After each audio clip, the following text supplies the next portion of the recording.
وقال جل وعلا في مقام آخر: يا أيها الذين آمنوا قوا أنفسكم وأهليكم نارا وقودها الناس والحجارة. وقال جل وعلا في مقام آخر: رب اجعل لي مقيم الصلاة ومن ذريتي ربنا وتقبل دعاء. وقال الإمام البخاري رحمه الله: حدثنا موسى قال حدثنا وهيب قال حدثنا عمرو بن يحيى عن عباد بن تميم الأنصاري عن عبد الله بن زيد رضي الله عنه عن النبي صلى الله عليه وسلم قال: أن إبراهيم حرم مكة ودعا لها وحرمت المدينة كما حرم إبراهيم مكة ودعوت لها في مدها وصاعها مثل ما دعا إبراهيم لمكة أو كما قال النبي صلی اللہ علیہ وسلم۔ سامعین محترم، تمام قسم کی حمد و ثنا، کبریائی، بڑائی، یکتائی، تنہائی، بادشاہی، شہنشاہی اللہ رب العالمین کی ذات پاک کے لیے خاص ہے کہ جس اللہ رب العالمین نے ہم سب کو انسان بھی بنایا اور مسلمان بھی بنایا۔ یہودی، عیسائی، ہندو، سکھ، غیر مسلم یہ سارے انسان ہیں، لیکن اللہ تعالیٰ کا ہم سب پر کتنا بڑا احسان ہے کہ اللہ رب العالمین نے ہم سب کو انسان بھی بنایا، توحید والا مسلمان بھی بنایا اور نبی علیہ السلام کا غلام بھی بنایا۔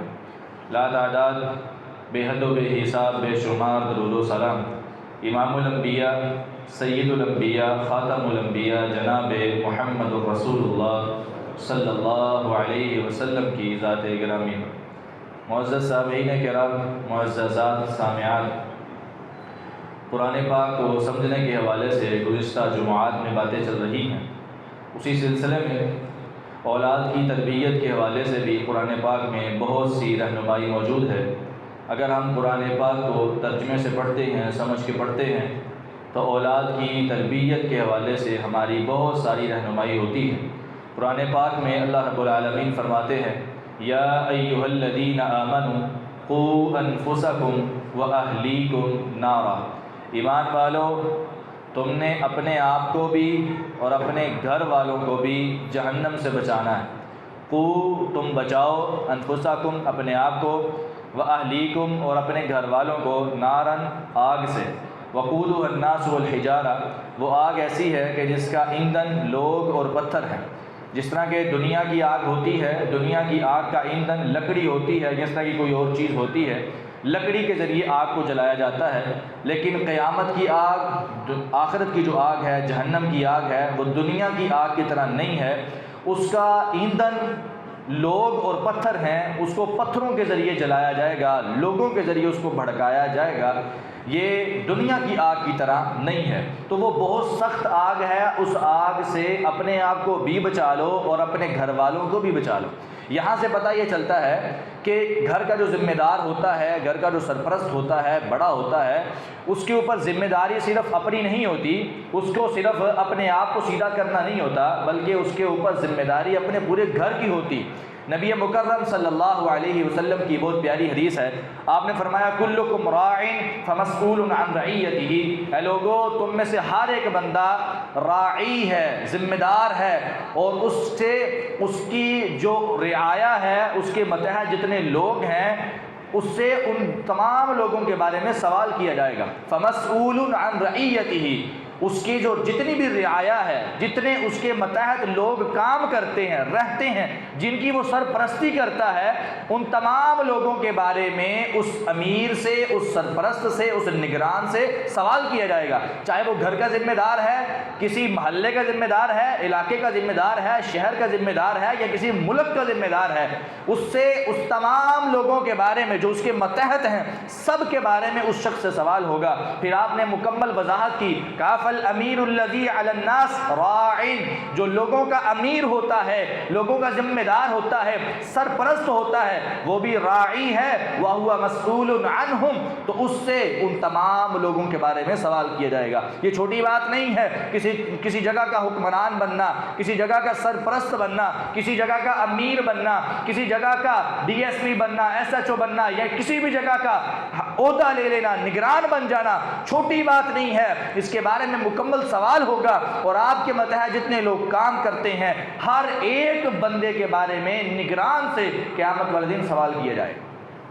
اور پھر آپ نے مکمل وضاحت کی، کہا وَالرَّجُلُ رَاعٍ عَلَىٰ أَهْلِ بَيْتِهِ وَهُوَ مَسْئُولٌ عَنْهُمْ، ایک آدمی جو اپنے گھر والوں پر نگران ہے، اپنے گھر والوں کا سرپرست ہے، اپنے گھر والوں کی ذمہ داری کو اٹھا رہا ہے، وہ یہ نہ سمجھے کہ دنیا میں صرف میں ان کی ذمہ داری کو نبھاؤں گا اور آخرت میں بالکل بھی جو ہے وہ آزاد ہو جاؤں گا۔ ایسی بات نہیں ہے۔ قیامت کا دن ہوگا، جو ایک گھر کا ذمہ دار ہے، گھر کا سرپرست ہے، اس سے اس کے گھر والوں کے متعلق سوال کیا جائے گا۔ وَهُوَ مَسْئُولٌ عَنْهُمْ، ان کے بارے میں سوال ہوگا کہ تم نے ان کی تربیت کتنی کی تھی۔ اپنے گھر والوں کے متعلق مکمل سوال ہے، یہ کوئی چھوٹی بات نہیں۔ آج اگر میں خامد ہوں، اگر میں باپ ہوں، اگر میں گھر کا ذمہ دار ہوں، گھر کا سرپرست ہوں، تو مجھ پر یہ چیز لازم ہے کہ میرے تحت جتنے بھی لوگ آتے ہیں میں تمام کی ذمہ داری کو اپنی ذمہ داری سمجھوں اور ان تمام کی تربیت کو اپنے اوپر فرض سمجھوں۔ اگر ان کی تربیت کرتا ہوں، اگر ان کے معاملات کا خیال کرتا ہوں، اگر ان کی نیکی اور بدی کے معاملات کو اپنی نظروں میں رکھتا ہوں، تو یقیناً میں ایسا انسان ہوں جس کے پاس تمام سوالوں کے جواب موجود ہیں، جس کے پاس ذمہ داری پوری ادا کرنے کا پورا حق اور پوری ذمہ داری اس کی پوری ہو رہی ہے۔ لیکن اگر میں اس میں ذرہ برابر بھی کوتاہی کرتا ہوں تو مجھ سے سوال کیا جائے گا، مجھ سے سوال کیا جائے گا۔ اسی وجہ سے اولاد کی تربیت انتہائی ضروری ہے، کیونکہ اولاد کی تربیت کے حوالے سے ماں باپ سے سوال ہونا ہے۔ یہ کوئی چھوٹی بات نہیں۔ آج ہم اس کو بڑا اگنور کرتے ہیں اور ہم آزادی کے نام پہ اپنے بچوں کو بھی آزادی دیتے ہیں کہ ہمارے بچوں کو بھی جینے کا حق ہے، ہمارے بچوں کو بھی زندگی گزارنے کا حق ہے۔ اگر ہم نے زندگی گزاری ہے تو ان کو بھی گزارنے کا حق ہے۔ اگر آپ نے زندگی گزاری ہے تو آپ کے ماں باپ نے آپ کی تربیت کی ہے، اسی طرح آج آپ کے اوپر بھی ذمہ داری بنتی ہے کہ آپ اپنے اولاد کی مکمل طور پہ تربیت کریں، مکمل طور پہ تربیت کریں۔ قرآن اس بات کا حکم دیتا ہے، قُوا أَنفُسَكُمْ وَأَهْلِيكُمْ نَارًا، ایمان والو صرف اپنے آپ کو نہیں بلکہ اپنے آپ کو بھی اور اپنے گھر والوں کو بھی جہنم کی آگ سے بچاؤ۔ بچا لو اپنے آپ کو، بچا لو اپنے گھر والوں کو جہنم کی آگ سے، کیونکہ یہ آسان اور یہ کوئی معمولی آگ نہیں ہے، بلکہ یہ بہت تیز ترین آگ ہے کہ جس کو پتھروں کے ذریعے جلایا جائے گا اور لوگوں کو اس میں ڈال کے اس کو مزید بھڑکایا جائے گا۔ تو اس لیے آج ہم پر یہ چیز لازم آتی ہے، اور اس کے ساتھ ساتھ اگر ہم اولاد کی تربیت کو ضروری نہیں سمجھتے، اولاد کی تربیت کو فرض نہیں سمجھتے، اپنی ذمہ داری نہیں سمجھتے، تو یہ بات یاد رکھیں آپ کے مرنے کے بعد بھی آپ کی اولاد آپ کے لیے وبال جان بن جائے گی۔ یہ نہیں ہوگا کہ دنیا میں بس آپ کے اوپر جو ہے وہ اس کا وبال آئے گا، بلکہ آخرت میں بھی اس کا وبال ہے، قبر میں بھی اس کا وبال ہے۔ اگر ماں باپ اپنے بچوں کی تربیت نہیں کرتے، اذا مات الانسان انقطع عنہ عملہ، یہ بات ذہن میں رکھیں۔ نبی علیہ السلام نے فرمایا تھا جب انسان مر جاتا ہے، فوت ہو جاتا ہے، تو اس کے سارے اعمال اس سے منقطع ہو جاتے ہیں، ختم ہو جاتے ہیں، اس کا دنیا والوں سے تعلق ختم، الا من ثلاثہ، سوائے تین چیزوں کے۔ تین چیزیں اس کو بعد میں بھی کام آتی ہیں، تین چیزیں اس کے ساتھ بعد میں بھی تعلق رکھتی ہیں، بعد میں بھی رابطہ قائم رکھتی ہیں، اور اس انسان کو، اس والد کو، اس والدہ کو مرنے کے بعد قبر میں بھی ان تین چیزوں کا فائدہ ہوتا رہتا ہے۔ ان میں سے ایک الا من صدقۃ جاریہ، صدقہ جاریہ، ایسی نیکی کی جو بعد میں بھی جاری رہنے والی ہے۔ کوئی مسجد میں حصہ ڈال گیا، کوئی مسجد بنا گیا، مسجد کے اندر کوئی ایسی چیز لگا گیا جو اس کے بعد بھی چل رہی ہے، مدرسے میں حصہ ڈال دیا، کسی بچے کو عالم بنا دیا، کسی کو مدرس بنا دیا، کسی کے معاملے میں ذرہ برابر بھی کوئی ایسا نیکی کا کام جو اس کے مرنے کے بعد بھی جاری ہے، مسلسل جاری ہے، ختم نہیں ہوا، اس کے مرنے کے بعد اس کو اس کا فائدہ ہے۔ الا من صدقۃ جاریہ، صدقہ جاریہ، انسان کے مرنے کے بعد بھی اس کو نیکیاں مل رہی ہیں، وہ قبر میں سو رہا ہے، آرام کر رہا ہے، لیکن نیکیاں پھر بھی جاری ہیں، نیکیاں آ رہی ہیں۔ اسی طرح الا من صدقۃ جاریہ او علم ينتفع به، یا ایسا علم لوگوں کو دے گیا جس کے ذریعے لوگ فائدہ اٹھا رہے ہیں، اس چیز کا بھی اس انسان کو فائدہ ہے۔ اس کے مختلف ذرائع ہیں، ایسا علم جس سے لوگ فائدہ اٹھائیں، دین کا علم۔ پہلے تو علماء کتابیں لکھا کرتے تھے، کتابوں کے ذریعے لوگ کتابیں جب پڑھتے تو ان کو ثواب ملتا۔ اسی طرح آج صحیح بخاری پڑھی جاتی ہے، صحیح مسلم پڑھی جاتی ہے، حدیث کی تمام کتابیں جن جن ائمہ نے لکھی ان تمام کو آج بھی ثواب جا رہا ہے، کیونکہ ان کے لکھے ہوئے علم سے لوگ فائدہ اٹھا رہے ہیں۔ اور آج کے دور میں علم ينتفع به کی شکل کیا ہے؟ وہ یہ ہے کہ انسان سوشل میڈیا کا صحیح استعمال کرے، سوشل میڈیا کا بہترین اور اچھا استعمال کرے۔ اگر وہ سوشل میڈیا پہ اپنی آئی ڈی سے اچھی پوسٹ کرتا ہے، اچھا سٹیٹس لگاتا ہے، اور قرآن پاک کی تلاوت اور احادیث نبویہ، صحیح احادیث نبویہ شیئر کرتا ہے، اس کے مرنے کے بعد جب تک اس کی پوسٹ کو لوگ دیکھتے رہیں گے اس کو ثواب پہنچتا رہے گا، اس کی تقاریر کو سنتے رہیں گے، اس کی تلاوتوں کو سنتے رہیں گے، اس کے بعد بھی لوگوں کو فائدہ ہے اور اس کو بھی فائدہ ملتا رہے گا۔ جب تک اس کے علم سے لوگ فائدہ اٹھا رہے ہیں اس کو بھی فائدہ پہنچتا رہے گا۔ اور تیسری چیز پیارے پیغمبر علیہ السلام نے فرمایا او ولد صالح یدعو لہ، یا وہ ایسی نیک اولاد چھوڑ کر گیا جس کی اس نے تربیت کی اور وہ اولاد بعد میں اپنے ماں باپ کے لیے دعا کرتی رہی، اور جو نیک کام کرتی تھی اللہ اس کے ماں باپ کو بھی اتنا ہی اجر عطا فرما دیتا۔ تو اس لیے اولاد کی تربیت بہت ضروری ہے۔ اولاد کی تربیت کے حوالے سے سیدنا ابراہیم علیہ السلام کا بھی نام سر فہرست آتا ہے۔ سیدنا ابراہیم علیہ السلام وہ عظیم نبی، وہ عظیم انسان جنہوں نے پوری زندگی اللہ کے دین کی خاطر اتنا کام کیا، اتنی قربانیاں دیں، اور جب پہلی بات تو اولاد ملی نہیں، پوری زندگی ایسے ہی گزار دی، لیکن جب اولاد ملی اس کے بعد سب سے زیادہ فوکس اولاد کی تربیت پہ تھا، اولاد کی محبت کو اپنے دل میں جگہ نہیں۔ اولاد کی محبت سے زیادہ اولاد کی تربیت ضروری ہے۔ آج کل ہمارے والدین اولاد کی محبت کو آگے رکھتے ہیں، تربیت پیچھے۔ محبت کی وجہ سے، پیار کی وجہ سے اپنے بچوں کو کچھ کہتے نہیں، کوئی بات نہیں، لاڈلا بیٹا ہے، میرا پیارا بیٹا ہے، چھوٹا بیٹا ہے، کوئی بات نہیں، کرنے دو، ایسی بات نہیں۔ اولاد کی محبت کو پیچھے رکھنا ہے، اولاد کی تربیت کو آگے رکھنا ہے، اس کا آپ کو بھی فائدہ ہے اور آپ کی اولاد کو بھی فائدہ ہے۔ سیدنا ابراہیم علیہ السلام بڑھاپے کی عمر میں اولاد ملتی ہے، اور جب اولاد ملی آپ کے ذہن میں ساری باتیں موجود ہیں، مشہور واقعات ہیں، تفصیل میں نہیں جاؤں گا، صرف اشارہ کر کے آگے بڑھوں گا۔ ابراہیم علیہ السلام بیٹا پیدا ہوا، اللہ نے اسماعیل علیہ السلام عطا فرمائے، فوری اللہ نے حکم دے دیا، اے ابراہیم میں نے تمہیں بیٹا دیا ہے، اس کو پکڑو اور اس کی والدہ کو بھی ساتھ لو، اور وہ ایسی جگہ مکہ جہاں پہ نہ بندہ نہ بندے کی ذات، نہ کھیتی باڑی، نہ کوئی چیز موجود، کھانے پینے کی اشیاء بھی نہیں، مکمل چٹیل میدان ہے، وہاں پہ جا کے چھوڑ کے آؤ۔ ابراہیم علیہ السلام نے چھوٹا سا بھی سوال نہیں کیا، اے اللہ وہاں پہ تو کوئی نہیں، اگر میں چھوڑ کے واپس آ جاؤں گا ان کا خیال کون رکھے گا؟ یا تو ایسا ہونا کہ مجھے بھی وہاں پہ رہنے دیا جائے، اگر کوئی ضرورت ہو تو میں بھاگ دوڑ کر کے کوئی چیز لا کے دے دوں ان کو۔ ایک بھی سوال نہیں کیا، پوچھا تک بھی نہیں کہ یا اللہ ان کا کیا بنے گا، فوری حکم کی تعمیل کی، اپنے بیٹے کو بھی لیا، اپنی بیوی کو بھی لیا، فوری ایک جگہ پر گئے مکہ کی وادی میں، وہاں اس وقت بیت اللہ نہیں بنا تھا، لوگ اس وقت وہاں پہ نہیں آتے تھے، پورا چٹیل میدان تھا، اور وہاں پہ ٹھہرا کے دعا کرتے ہیں، اے اللہ صرف تیرے حکم پر، صرف تیرے حکم پر میں یہاں پہ ان کو چھوڑ رہا.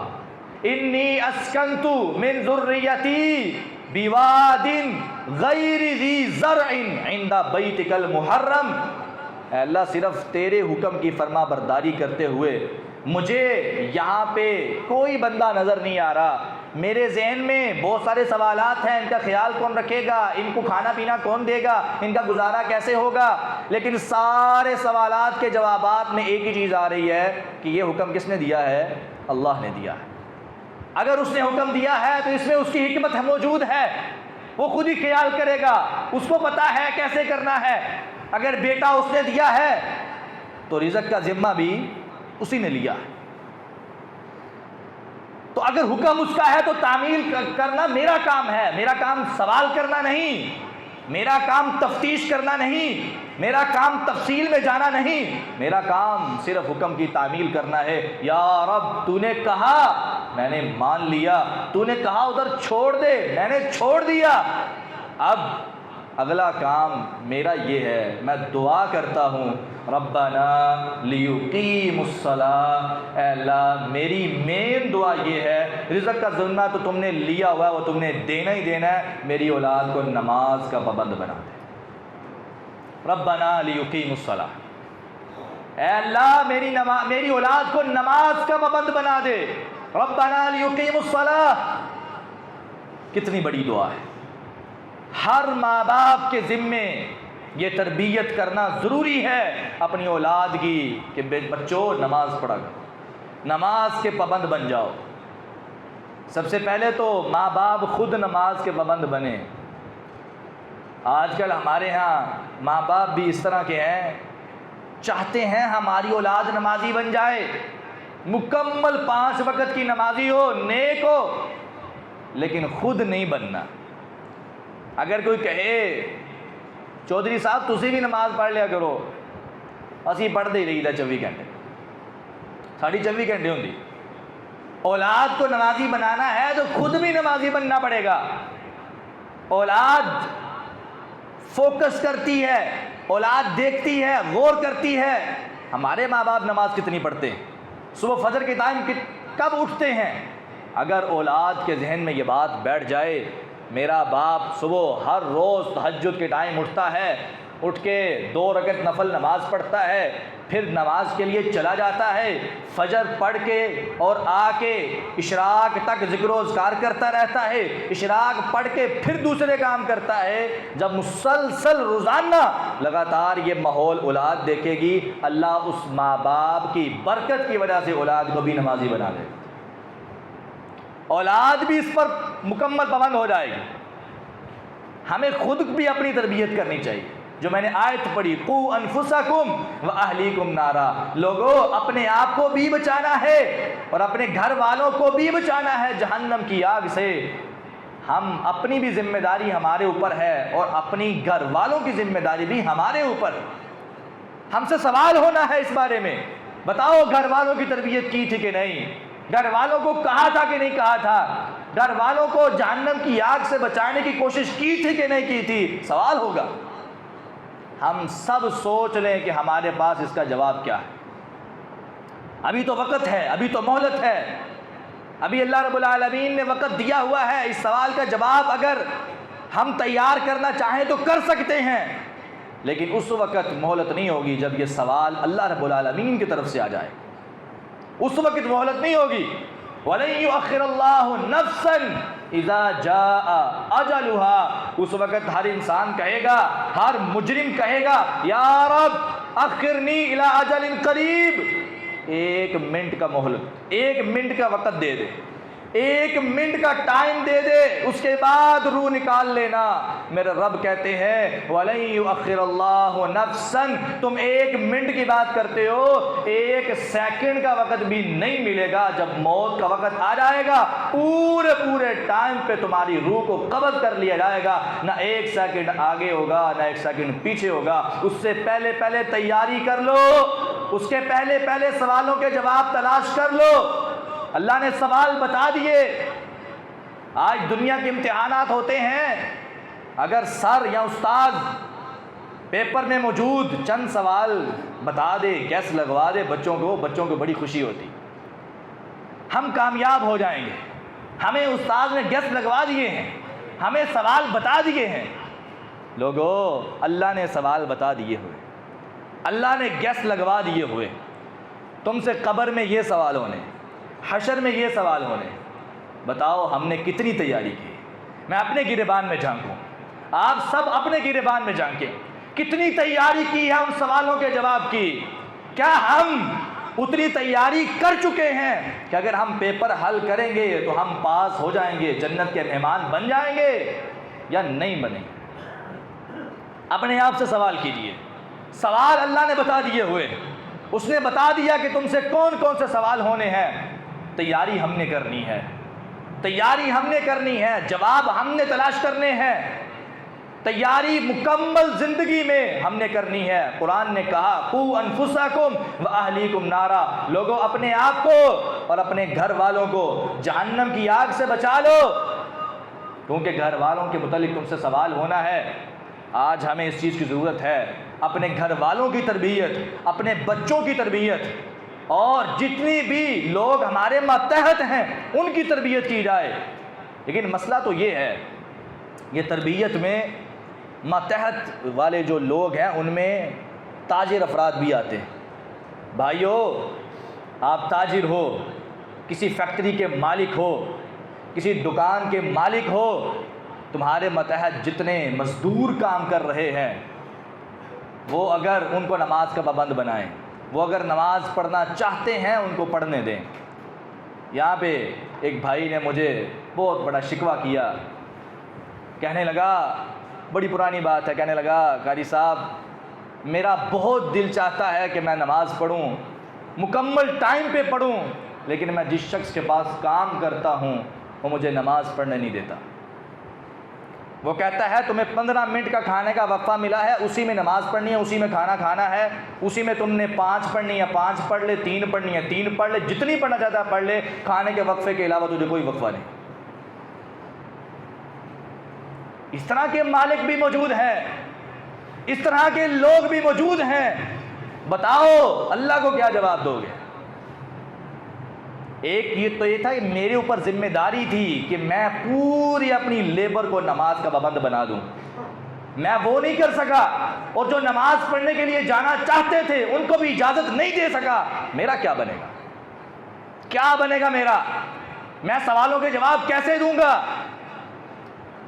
کلکم راعٍ وکلکم مسئول عن رعیتہ, تم سے سوال ہوگا تمہاری لیبر کے بارے میں, تم سے سوال ہوگا جو تمہارے ماتحت کام کرتے ہیں ان کے بارے میں, کہ ان کو دین کے کیسے سکھایا, دین کتنا سکھایا, دین کے مطابق تربیت کیسے کی.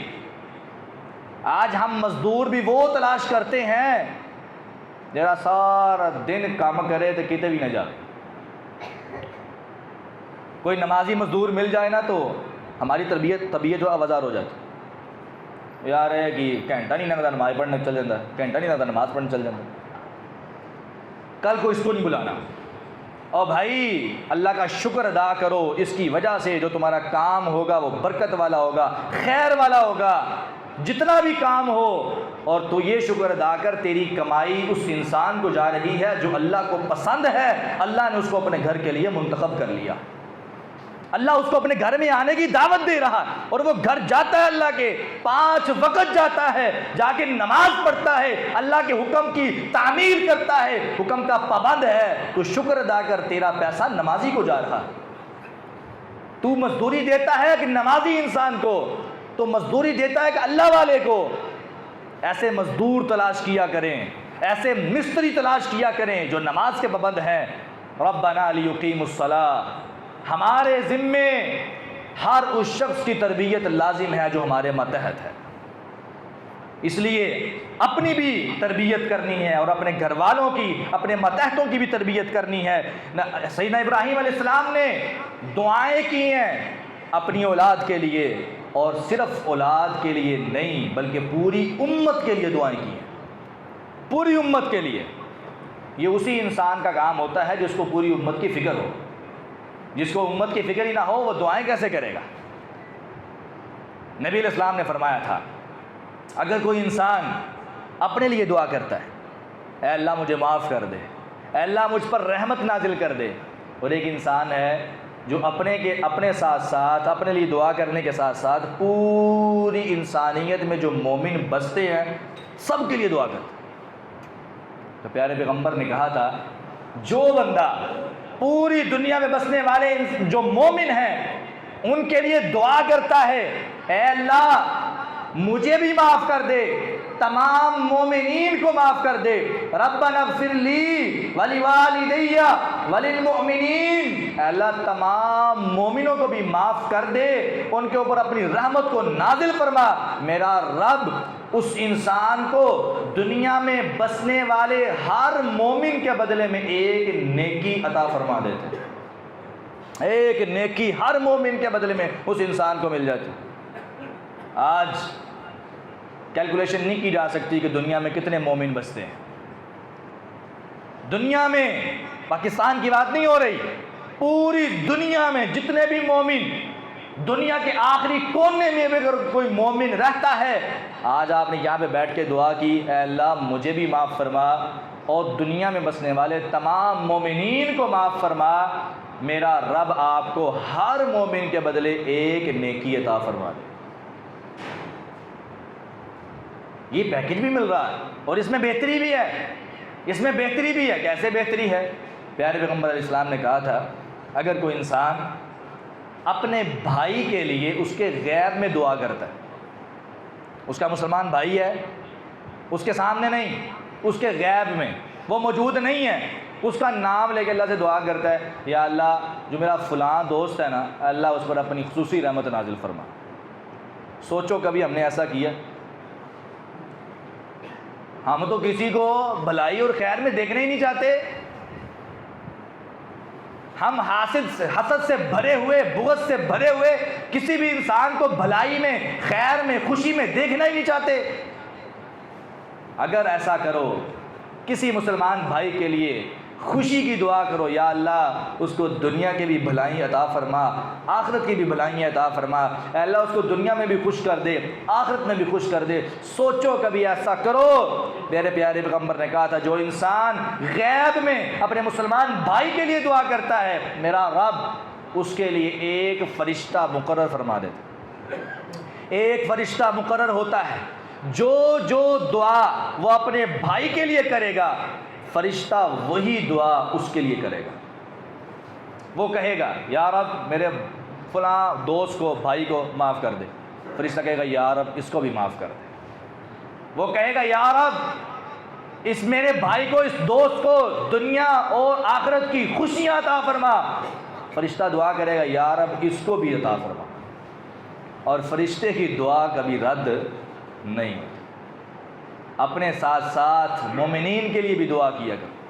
ایک امام صاحب، ان کا نام میرے ذہن میں نہیں ہے، ان کی اہلیہ بڑی بیمار تھی، بہت زیادہ بیمار، بڑی بڑی جگہوں سے علاج کروایا، علاج نہیں ہو رہا تھا۔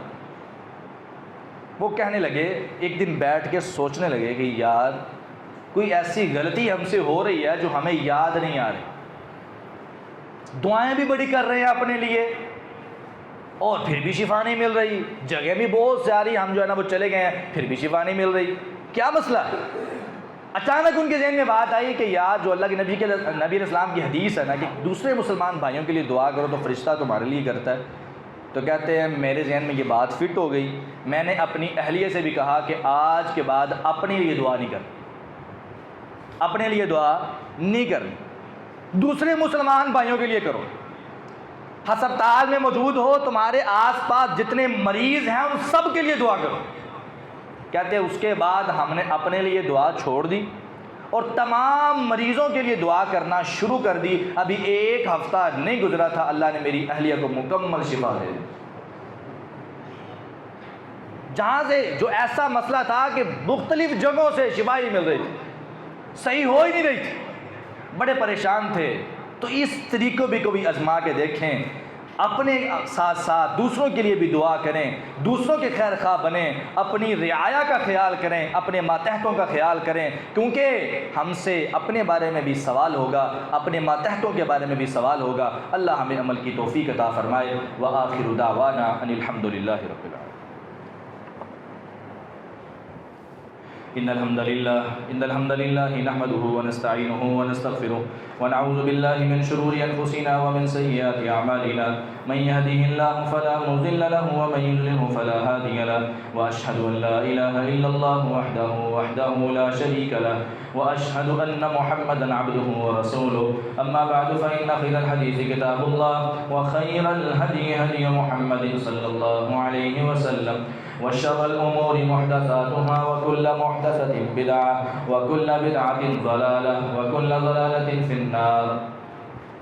آج کے خطبہ جمعۃ المبارک میں اولاد کی تربیت کے حوالے سے چند باتیں ہوئی ہیں، اور وہ بھی قرآن فہمی کے حوالے سے کہ اگر ہم قرآن کو سمجھتے ہیں، قرآن کو سمجھ کے پڑھتے ہیں، ترجمے کے ساتھ پڑھتے ہیں، تو ہمیں پتہ چلتا ہے کہ صرف سوال ہماری اپنی زندگی کے بارے میں نہیں ہوگا، بلکہ ہمارے گھر والوں کے بارے میں اور ہمارے ماتحتوں کے بارے میں بھی ہم سے سوال ہوگا۔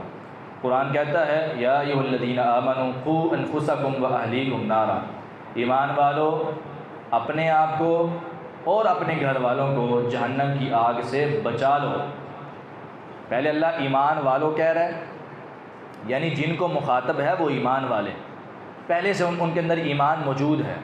اللہ نے یا ایھا الناس نہیں کہا، یا ایھا الذین آمنوا کہہ کے مخاطب کیا کہ میں ایمان والوں سے مخاطب ہوں۔ اس کا مطلب ہے کہ ان تمام لوگوں میں ایمان پہلے سے موجود ہے، خود وہ مومن ہیں، اپنے آپ کو وہ بچا رہے ہیں جہنم کی آگ سے۔ بچا رہے ہیں تو ایمان لے کر آئے ہیں، بچا رہے ہیں تو مومن بنے ہیں نا۔ تو اپنے ساتھ ساتھ اپنے آپ کو بچانے کے ساتھ ساتھ اپنے گھر والوں کو بھی جہنم کی آگ سے بچانا، اس کی بھی کوشش کرنی ہے، اس کی بھی کاوش کرنی ہے، اس کے لیے محنت کرنی ہے، تربیت کرنی ہے گھر والوں کی، اپنے بچوں کی، اور گھر میں موجود جتنے افراد ہیں ان کی تربیت کی، ان کو بہتر کرنے کی مکمل کوشش کرنی ہے، کاوش کرنی ہے، تاکہ ہم خود بھی اور ہمارے گھر والے بھی جہنم کی آگ سے بچ جائیں۔ اور ویسے بھی اگر وہ آپ کے کہنے پہ سیدھے راستے کی طرف آئیں گے، اس کا آپ کو بڑا فائدہ ہے۔ من دل علی خیر کفاعلہ، نبی اسلام نے کہا تھا جو انسان کسی دوسرے کو خیر اور بھلائی کا حکم دیتا ہے، اس کو بتاتا ہے، اس کی تربیت کرتا ہے، رہنمائی کرتا ہے کسی اچھے کام پہ، اور جب تک وہ دوسرا وہ اچھا کام کرتا رہے گا، وہ اس کا بتایا ہوا خیر پر چلتا رہے گا، بھلائی پر چلتا رہے گا، جتنا ثواب اس کو ملے گا اسی کے مطابق ثواب اس رہنمائی کرنے والے کو بھی ملے گا۔ تو اس لیے آپ اس دعوت کے کام کو، خیر اور بھلائی کے کام کو پھیلائیں۔ جو بھی آپ کے پاس قرآن کی آیت موجود ہے، حدیث موجود ہے، آگے پہنچا دیں۔ کوئی درس آپ نے سنا، اس میں کوئی آپ نے نئی حدیث سن لی یا قرآن کی کسی آیت کا ترجمہ سن لیا، جا کے اپنے گھر میں سنا دیں، اپنے گھر والوں کی تربیت کریں، بچوں کی تربیت کریں، خاص طور پہ بچوں کی، کیونکہ میں بچوں کی تربیت میں بار بار جو ہے وہ میں کہا کرتا ہوں، اور میری کوشش ہوتی ہے کہ میں جہاں پہ بھی درس دوں، جہاں پہ بھی جاؤں، بچوں کی تربیت کے حوالے سے لازمی ان سے کہہ کر آؤں، کیونکہ یہ آج کے بچے کل کے نوجوان، کل کے بوڑھے، اور انہوں نے اگلی جو نسل ہے اس کی تربیت کرنی ہے۔ اگر آج ان کی تربیت صحیح ہو گئی تو یہ آگے جا کے صحیح تربیت کریں گے، اگر آج ان کی اپنی تربیت نہ ہوئی تو آگے جا کے کیسے کریں گے۔ آج میری ایک بھائی سے بات ہو رہی تھی، میں نے اولاد کی تربیت کے حوالے سے تھوڑا سا اس کو بتایا، تو اس نے کہا او یار ہم نے بھی تو بچپن گزارا ہے نا، تو ہمارے بچوں کو بھی گزارنے دو۔ میں نے کہا یار آپ لوگوں کا بچپن اور ہے، ان کا بچپن اور ہے۔ اگر آپ نے بچپن گزارا ہے، آپ کے جو والدین تھے انہوں نے اپنے حساب سے مکمل تربیت کی آپ کی، اور آپ کے بچپن میں موبائل نہیں تھا۔